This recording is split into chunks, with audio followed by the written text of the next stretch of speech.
Hello. I want to read a few books with you today. I am again wearing a hat because I think it's appropriate for the first book I want to read today. 3 Billy Goats Gruff.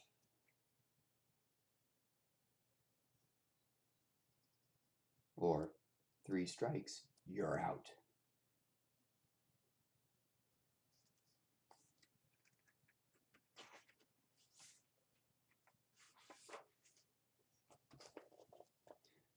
Not long ago, there lived 3 Billy Goat brothers. A little one, a middle one, and a big one. The 3 Billy Goats Gruff.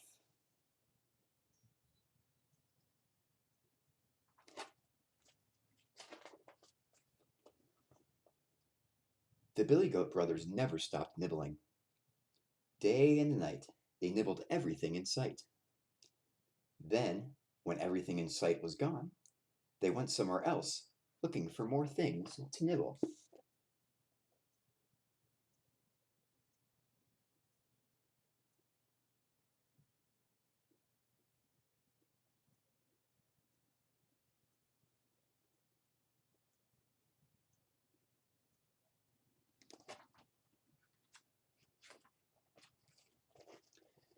One day, little Billy Goat Gruff nibbled his way to a place far away from his brothers. Then, all of a sudden, he stopped nibbling. His eyes popped open wide. Across the gorge lay the most dazzling sight he had ever seen.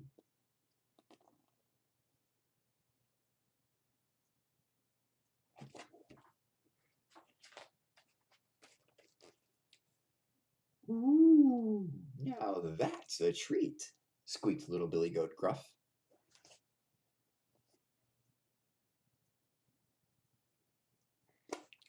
Luckily, he spotted a bridge across and scampered down to get to it as fast as he could.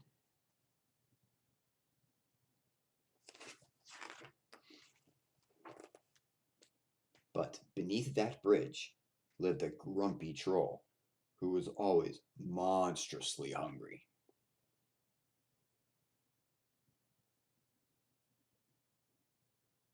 Stop. Pay troll. Then go away.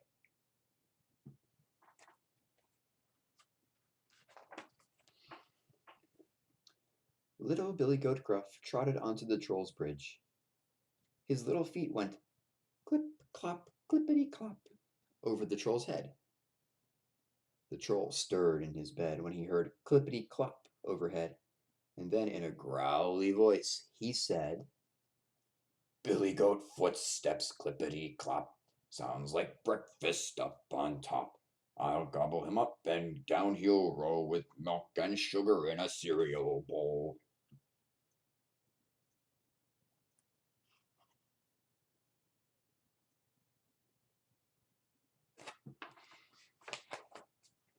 I'm going to eat you. Eat me? Said the little Billy Goat. I'm hardly a mouthful for a great big troll like you. But my bigger brother would make a delicious goat sandwich. Let me by, and he'll be sure to come along. You wait and see. Delicious goat sandwich, said the greedy troll. Move along, kid. I'll wait for him. So, little Billy Goat Gruff trotted on by to nibble in the lush green meadow.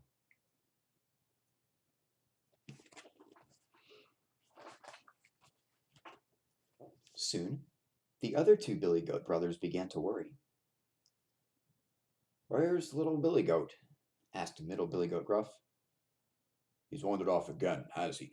Grumbled big Billy Goat. We better find him quick before he gets into trouble. You go left, and I'll go right, and we'll meet in the center.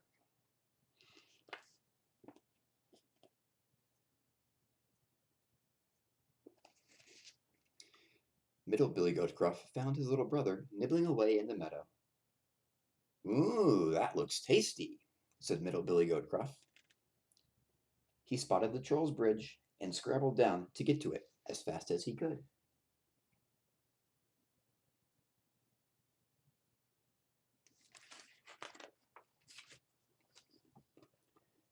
Little Billy Goat trotted onto the wooden boards. Trip, trop, trippity trop over the troll's head. Snarling and snorting, the hungry troll boomed. Billy Goat footsteps trippity trop. Sounds like luncheon up on top. I'll gobble him up and down he'll go with pickled eggs and a sausage roll.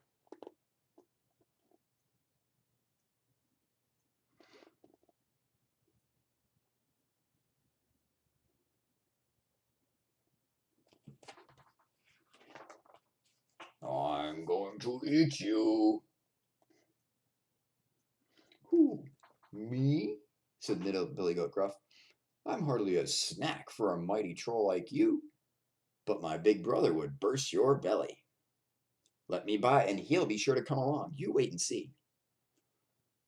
A belly-bursting billy goat? Slobbered the greedy troll. You'll never have seen such a big juicy goat in all your life, piped Middle Billy Goat. Why, he's so big. Go away or I'll eat you too, thundered the troll. And so Middle Billy Goat did just that. The troll, who was very hungry by now, climbed down into his kitchen. He filled a huge pot with water and dropped it onto his stove. He grabbed some bits of wood and stuffed them under the pot. Then he set the wood on fire, and the massive pot began to hiss and crackle. The troll smacked his lips and fidgeted as he waited for Big Billy Goat Gruff.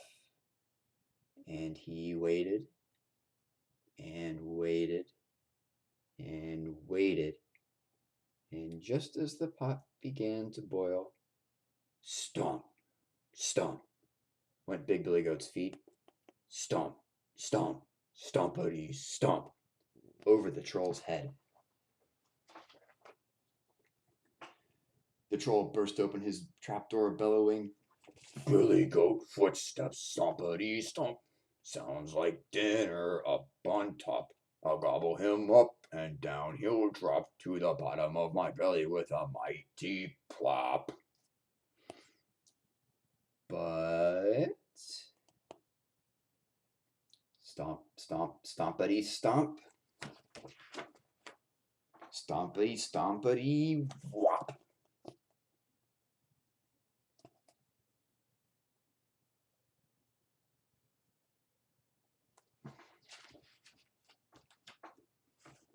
Big Billy Goat Gruff butted the troll so high in the sky that he never came down again.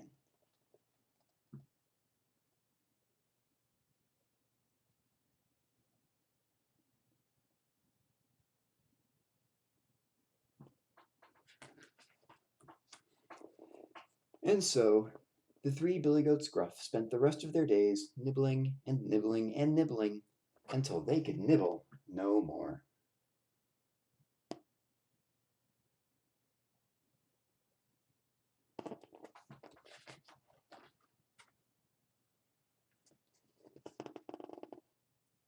Game over. The end. Now that's one you may have heard before, but I just like that one because it, well, you know. Anyway, I'm going to show you this book. We haven't looked at it yet before. This one is called The Owl Who Was Afraid of the Dark. Let me read you the back here. Plop is exactly the same as every baby barn owl that has ever been, except for one thing. Plop is afraid of the dark. His parents keep telling him that dark is best, but it's no use. Plop just wants to be a daybird. Finally, his mother pushes him out of the nest to ask other people what they think about the dark, and Plop is amazed at their replies. So this is a series of stories about Plop, the baby barn owl, and what he learns about the dark. The Owl Who Was Afraid of the Dark.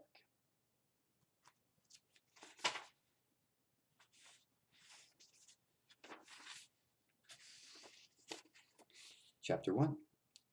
Dark is exciting.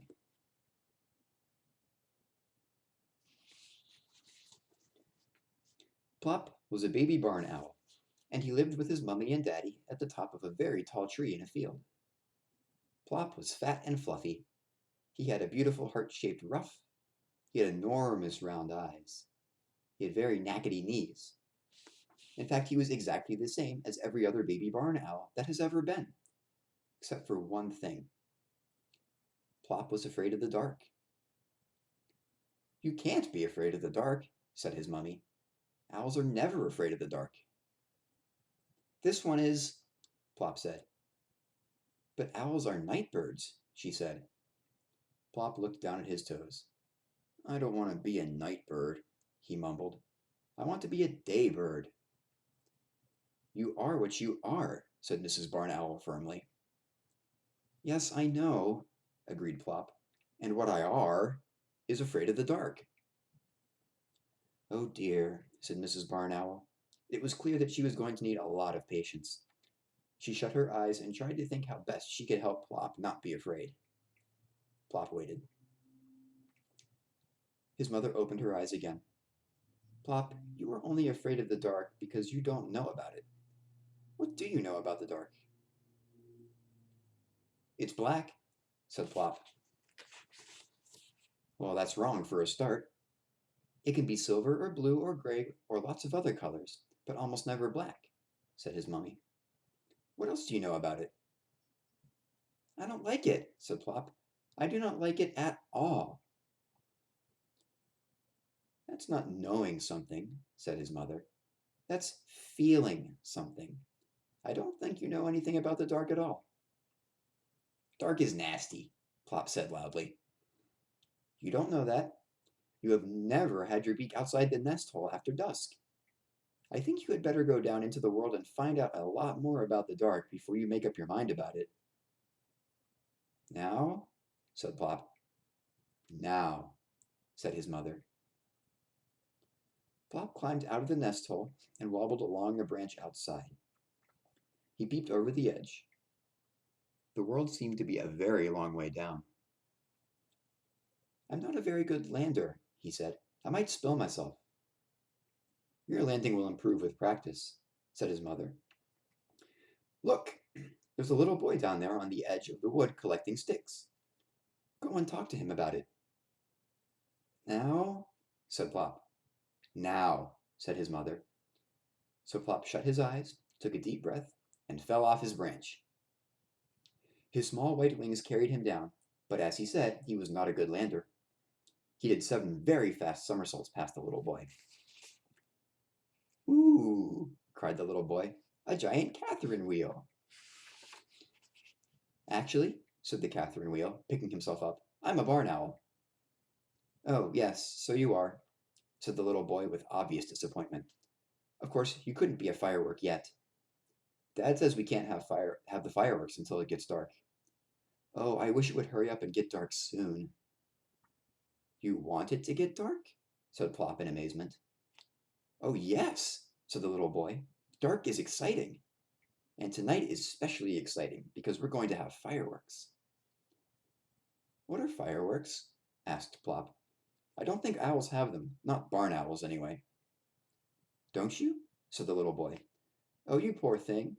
Well, there are rockets and flying saucers and volcanoes and golden rain and sparklers and—" "But what are they?"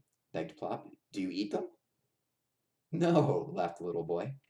"Daddy sets fires to their tails and they whoosh into the air and fill the sky with colored stars. Well, the rockets, that is. I'm allowed to hold the sparklers." "What about the volcanoes?" said Plop. "And the golden rain? What do they do?" "Oh," said the boy, "they sort of burst into showers of stars. The golden rain pours, well, like rain." "And the flying saucers?" said Plop. "Oh, they're super," said the boy. "They whiz round your head and make a sort of wee noise. I like them best." "I think I would like fireworks," said Plop. "I'm sure you would," the little boy said. "Look here, where do you live?" "Up in that tree, in the top flat. There are squirrels farther down." "That big tree in the middle of the field?" said the boy. "Well, you can watch our fireworks there. That's our garden, the one with the swing. You look out as soon as it gets dark, Does it have to be dark? Asked Plop. Of course it does. You can't see fireworks unless it's dark. Well, I must go. The sticks are for the bonfire. Bonfire? Said Plop. What's that? You'll see if you look out tonight. Goodbye. Goodbye, said Plop, bobbing up and down in a funny little bow.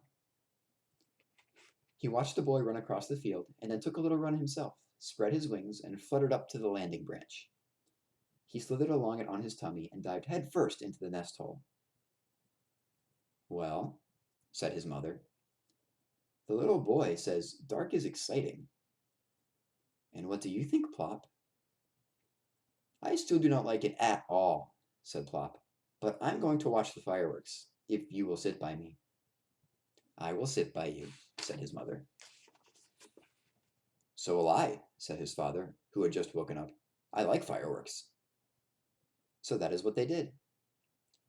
When it began to get dark, Plop waddled to the mouth of the nest hole and peered out cautiously. Come on, Plop, I think they're starting, called Mr. Barn Owl. He was already in position on a big branch at the very top of the tree. We shall see beautifully from here. Plop took 2 brave little steps out of the nest hole. I'm here, said his mother quietly. Come on. So together, wings almost touching, they flew up to join Mr. Barn Owl. They were only just in time. There were flames leaping and crackling at the end of the little boy's garden. That must be the bonfire, squeaked Plop. Hardly had Plop got his wings tucked away when, whoosh, up went a rocket and spat out a shower of green stars. Ooh, said Plop, his eyes like saucers. A fountain of dancing stars sprang up from the ground. And another, and another. Ooh, said Plop again. You sound like a tawny owl, said his father. Goodness, what's that? Something was whizzing about, leaving bright trails of squiggles behind it and making a loud whee noise. Oh, that's a flying saucer, said Plop. Really? His father said. I've never seen one of those before. You seem to know all about it. What's that fizzy one that keeps going up and down? I expect that's my friend with the sparkler, said Plop. Ooh, there's a me. I beg your pardon, said Plop's father. It's a Catherine wheel. The little boy thought I was a Catherine wheel when I landed. Oh, isn't it beautiful? And he thought I was one. Mr. Barn Owl watched the whirling, sparking circles spinning round and round. That must have been quite a landing, he said. And that's the end of chapter 1. Dark is exciting. All right, before we go, I'd like to show you a picture of a Catherine wheel because you may not have seen one of these before. Yeah, take a look at this.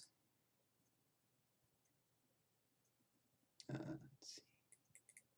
Yeah, so you can see here, they come in different sizes, but you can see in the middle they're spinning around and the sparks are flying off, and the wheel, obviously, because they spin around and around like that, and all the sparks go flying off.